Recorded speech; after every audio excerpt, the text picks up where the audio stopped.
Today, we're going to ask some really important questions because the world is asking some very important questions.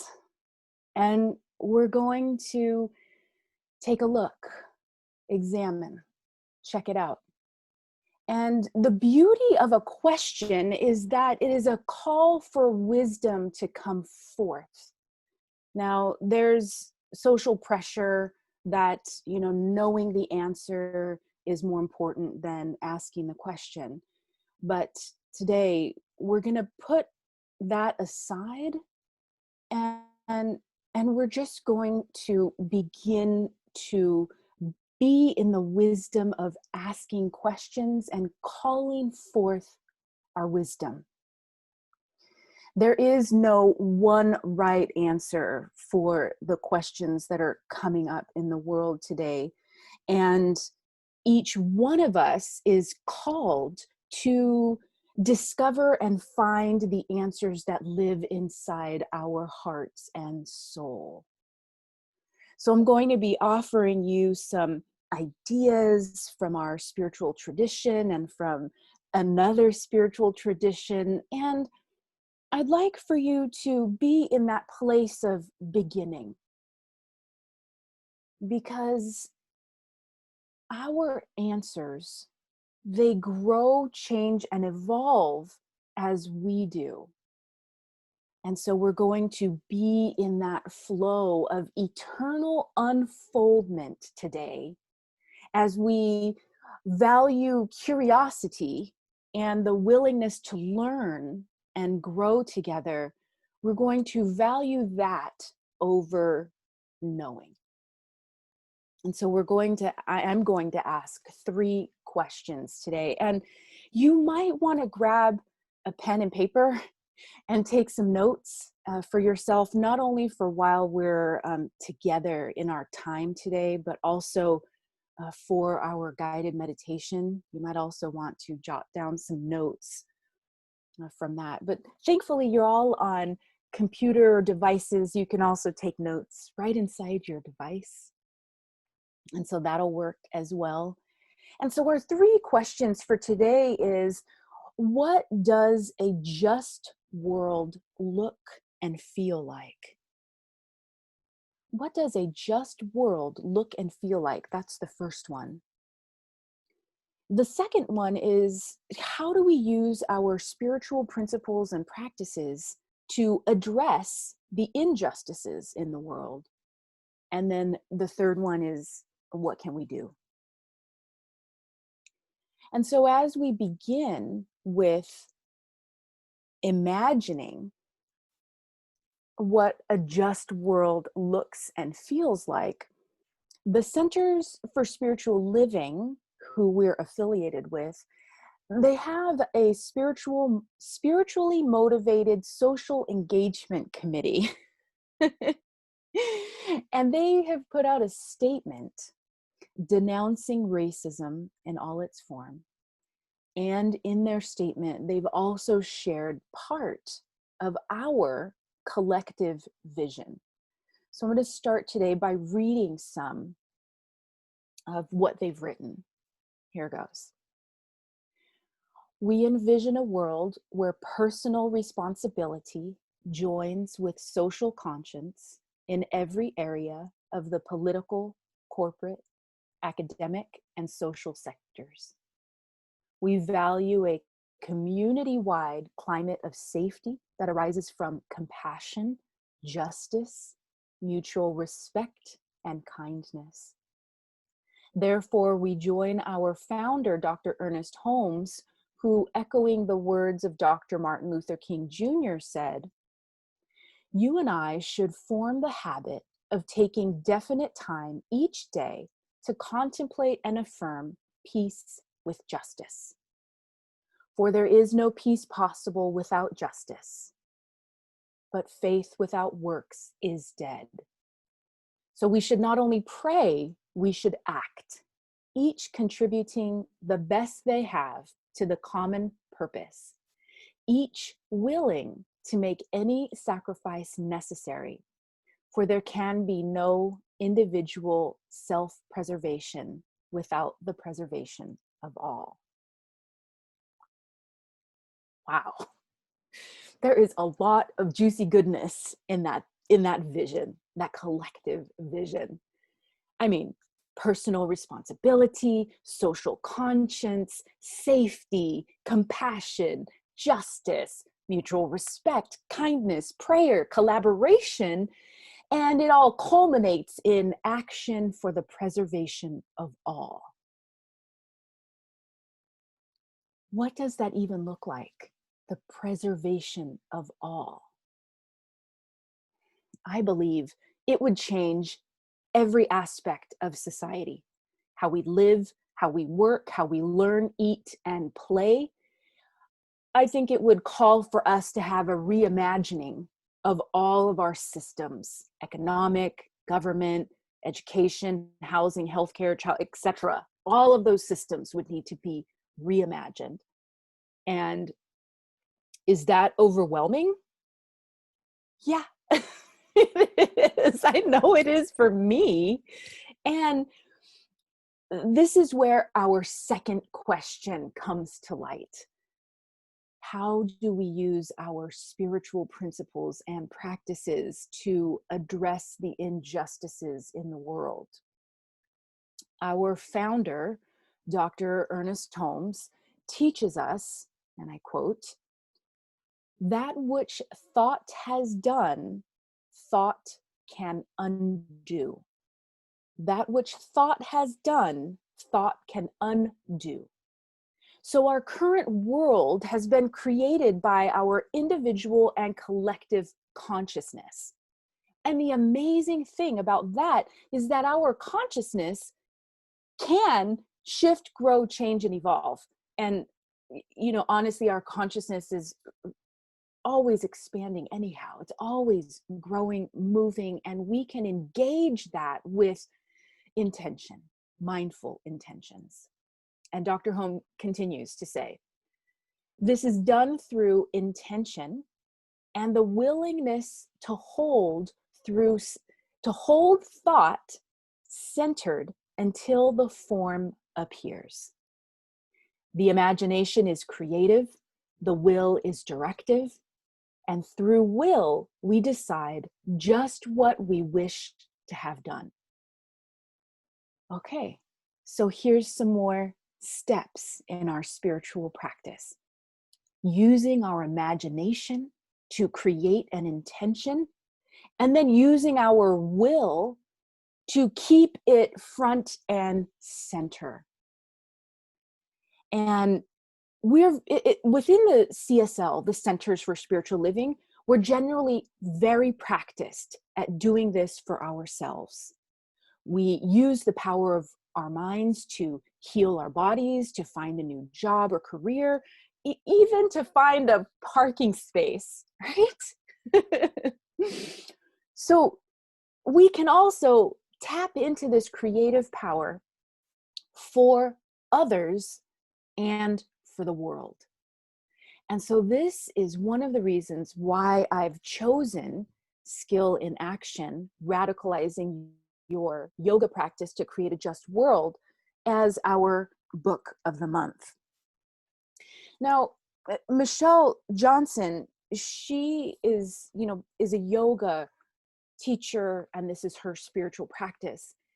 What I would like for you to do, because yoga isn't how we practice our spiritual principles, anywhere, when I'm quoting her, we're looking at this book, anywhere where you see yoga, we can actually swap that out for the word spiritual or spirituality, and it instantly applies to our CSL principles and practices.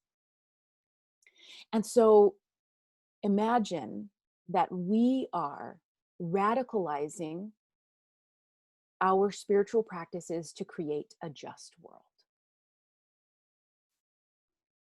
And the phrase, skill in action, is from the Bhagavad Gita. And you might remember, because I spent May talking and teaching about the Bhagavad Gita, which is an ancient yogic text. And it says that yoga is skill in action, to do every action to the best of your ability. So our spirituality is skill in action. And each one of us are called to do the best of our ability. And so Ms. Johnson writes, yoga is an action and a skill to be used to guide us in the world. Use the practice of yoga as a guide to meet the call to action for the collective good. So spiritual living is an action and a skill to be used to guide us in the world. You know, it's not something we just think about here when we're gathered on Sunday. It's meant to be lived in our everyday lives. And we can now use our spiritual practice as a guide to meet the call to action for the collective good, not just our individual good. And Ms. Johnson continues to say, and I quote, skill in action is a way of life that illustrates what it means to live yoga for the transformation and liberation of all beings. It's an analysis of yoga that accounts for institutional and cultural forms of oppression while holding liberation at the heart of the practice. It's about feeling the connection between all beings and taking steps to serve the collective good with a goal of justice for all. It asks yoga practitioners and social change agents to take the benefits and lessons that come from a contemplative practice and to use their power to influence the world. Wow. What if the goal of your spiritual practice was justice for all? And what if the universe is calling you to be a social change agent? And what if our philosophy was informed and took into an account, made an analysis of institutional and cultural forms of oppression? How would that change our ideas? How would it change the way we apply those ideas? Dr. Holmes said, the evolution of the individual, the unfoldment of personality, the enlightenment of the soul, the illumination of the spirit can only come to the degree that the individual purposes to let life operate through you. Let life operate through you. And so we've arrived at our third question. What can we do? What can you do? What can I do? And so for starters, we cast a vision. We set an intention for a just world. And we also offer up ourselves to be the avenue for it to come into manifestation. We must let life operate through us. This is how it comes to be. This is how it unfolds. So I'd like for us to turn back to skill in action for a bit more guidance. You know, what does that mean? Because it's a really broad idea, right? Just let life unfold through you. Okay, what does that mean? Well, Ms. Johnson says, one must be connected with their breath to feel their body. A connection to the body allows one to feel their heart. A connection with the heart allows one to become clear about their values so that they may connect with their humanity. When one sees their own humanity and realizes that others are suffering around them, They have the opportunity to connect with the oneness of all beings and our shared humanity. From the breath, body, heart, and awareness of our humanity, one must take action. No one can exist without taking action. Skill in action. Okay. So this here enters in the role of mindfulness in our path of realizing a just world. It starts with a pause. And I think the world is taking a pause right now, not only with the pandemic, but in these protests that are happening. It is a huge pause to shine the light on something that Black people, whether they are from America or Canada or other places around the world, have experienced in their path. They are telling us what it is like to be them. And we can pause and listen. We can connect with the breath, especially when that listening is hard. It's not easy.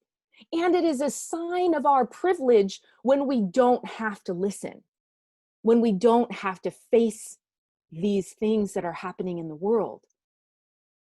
That's a sign of privilege. A Black person walking through the world can't pause being Black, right? But we can connect with the breath, especially in those moments when you're overwhelmed with what might be happening. Your breath is your bridge back to the divine within you. And isn't it amazing that your breath happens in your body? So there's this natural connection from taking a pause, taking a breath, and arriving back in your body. And then being present with your heart. Tend to yourself. Tending to yourself will allow you to engage in this work of realizing justice and peace in the world and in our communities. The next step is to clarify your values. Clarify your values. What are your values? And how do those values interact with creating a just world? And how do those values illuminate our shared humanity? And all of this, setting your intention, taking a pause, connecting with the breath and the body and your values, all of this can naturally move you into action. Skill in action. Dr. Holmes says, healing and demonstration take place as our minds become attuned to the truth of being. Truth of being. So here we are, attuning our mind to the truth of being. And Ms. Johnson illuminates this truth of being by teaching us, and I quote, that liberation is understanding our humanity and being able to see the humanity in others such that we understand our freedom is dependent upon others' freedom. So this means that when we connect with our humanity, we can then see the humanity in others.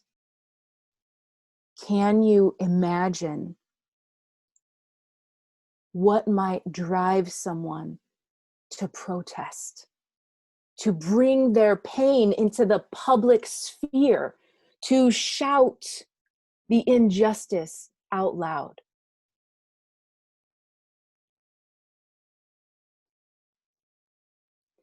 This, my hope, my intention, my dream, is that we all begin to see our shared humanity played out in each other, and that it brings us to this realization that all life is interconnected, that we share a common source.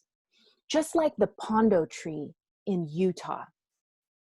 The pondo tree is a grove of more than 40,000 trees.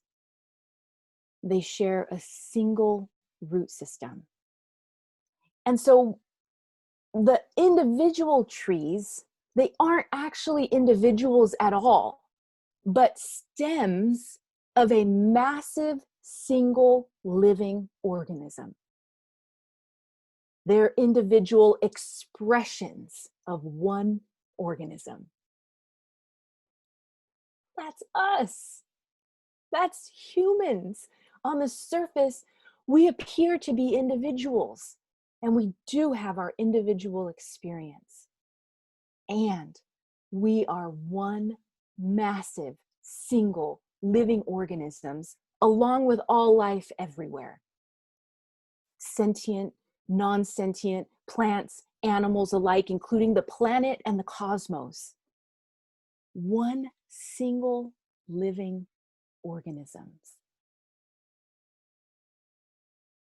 This is all leading up to this realization that when all life is connected, that means that your well-being is tied to, connected with the well-being of everyone and everything. Yeah.